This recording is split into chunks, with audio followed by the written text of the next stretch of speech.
ఈ మిథున రాశి వారికి ఈరోజు లాభములో శుక్రుడు సంచరిస్తున్నాడు. సంతానం విషయంలో శుభపరిణామాలు చోటు చేసుకుంటాయి. మీ ఆలోచనలు చాలా వరకు కార్యరూపం దాలుస్తుంది. ఆత్మీయులైనటువంటి స్త్రీల వల్ల ఒక శుభం చేకూరేటువంటి వాతావరణం కనిపిస్తుంది. తృతీయ భావములో కుజుడు సంచరిస్తున్నాడు. పోటీ ప్రపంచంలో మంచి విజయాలను సాధించుకుంటారు. భూవాహన లాభాలు అందుకుంటారు.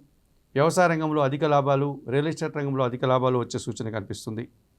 జన్మరాశిలో గురువు సంచారం వల్ల జన సంబంధాలు బాగా పెరుగుతాయి. జీవిత భాగస్వామి విషయంలో ఒక శుభవార్తను అందుకుంటారు. వృత్తి ఉద్యోగ వ్యాపారాలన్నీ కూడా సజావుగా ముందుకు సాగుతాయి. జన్మరాశిలో రవి సంచారం వల్ల కొంతమంది అధికారుల సహకార లోపం కనిపిస్తుంది. ప్రయాణాలు, స్థానచలనాలు కాస్త ఇబ్బందిగా మారే సూచన కనిపిస్తుంది. తెలుపు రంగు వస్త్రధారణ చేయండి. సూర్య ఆరాధన చేయండి. సూర్య నమస్కారం చేసుకోండి. సూర్యాష్టకం చదువుకోండి. గోధుమలు కానీ, గోధుమ పిండి కానీ పేదవారికి దానం చేయడం వల్ల మరింతగా మంచి ఫలితాలను అందుకోగలుగుతారు.